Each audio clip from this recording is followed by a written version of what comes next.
Mari kita sedikit berpikir. Orang akan bilang kepadamu, bersyukurlah. Merasa cukup adalah kunci kebahagiaan. Dan tentu saja ada kebenaran yang tak terbantahkan di dalamnya. Bersyukur menjaga hati dari rasa iri, merasa cukup, melindungi kita dari kerakusan. Itu adalah nilai yang telah diajarkan selama ribuan tahun di setiap agama, di setiap filsafat besar. Tapi seperti semua ide yang tampaknya sepenuhnya baik, itu selalu ada sisi gelapnya. Sisi yang jarang dibicarakan, bahkan sering kita hindari untuk kita bicarakan. Bersyukur bisa merubah menjadi alasan untuk berhenti berkembang. Merasa cukup bisa berubah menjadi pembenaran untuk stagnan. Kita membungkus kemalasan, bahkan ketakutan dalam bahasa yang terdengar mulia dan spiritual. Jadi bersyukur dan merasa cukup itu bisa berbahaya jika tidak mempunyai dasar yang benar. Bayangkan seseorang terjebak di pekerjaan yang tidak memuaskan, penuh stres, bahkan merusak kesehatan mentalnya. Alih-alih mengambil langkah berani untuk mencari peluang baru, dia berkata, "Saya harus bersyukur. Banyak orang di luar sana tidak punya pekerjaan." Sekilas memang itu terdengar bijak dan benar-benar bijak, memang bijak. Tapi sebenarnya di sisi lain dia sedang menipu dirinya sendiri.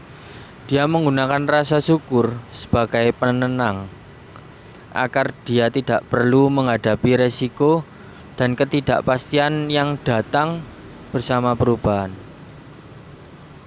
Mari kita ke contoh lain ya. Contoh lain, seseorang berada di hubungan yang toksik, penuh manipulasi dan kekerasan emosional. Dia berkata, "Saya harus merasa cukup. Toh tidak ada hubungan yang sempurna." Itu bukan kebijaksanaan, itu ketakutan yang disamarkan. Takut sendiri, takut memulai lagi, takut menghadapi rasa sakit dari perpisahan. Jadi dia memilih untuk membungkus rasa takutnya dengan kata-kata yang terdengar indah. Ya, jadi memang baik, tapi itu nanti kalau tidak diolah dengan positif akan menjadi sesuatu yang buruk. Bersyukur dan merasa cukup mempunyai sisi lain yang gelap. Secara psikologis itu disebut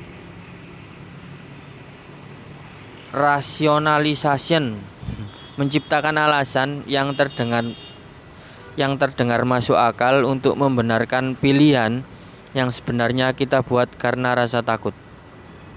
Dan rationalization itu berbahaya karena sekali kita percaya pada alasan itu, kita berhenti merasa perlu berubah.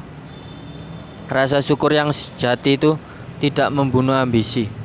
Rasa cukup yang sehat itu tidak membunuh keberanian. Sebaliknya, mereka memberi fondasi yang stabil agar kita bisa melangkah maju dengan kepala dingin dan hati yang tenang. Syukur yang benar itu seperti mengatakan, "Saya menghargai apa yang saya miliki dan saya juga tahu ada versi diri saya yang lebih baik yang menunggu di luar sana." Itu bukan rasa syukur yang memenjarakan, tapi rasa syukur yang memberi kekuatan untuk bertumbuh.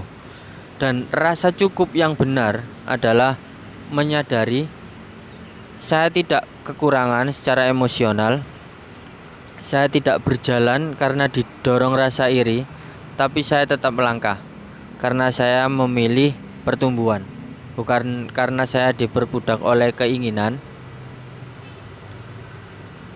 Tapi karena saya ingin berusaha untuk tumbuh.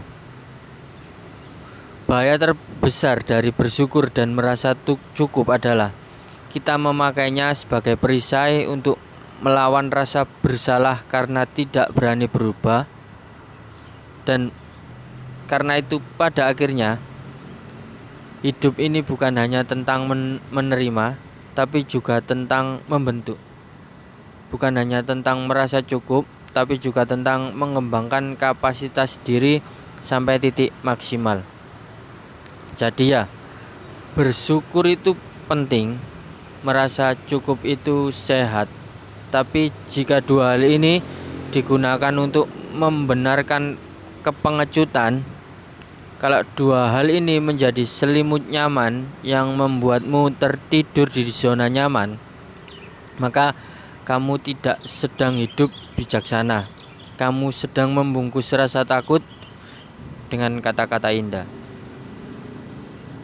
Rasa syukur tanpa ambisi bisa membuat hidupmu mengecil.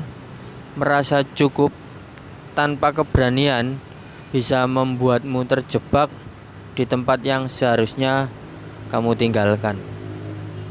Saya Mardhara Edi Pratama, sampai jumpa di video saya selanjutnya.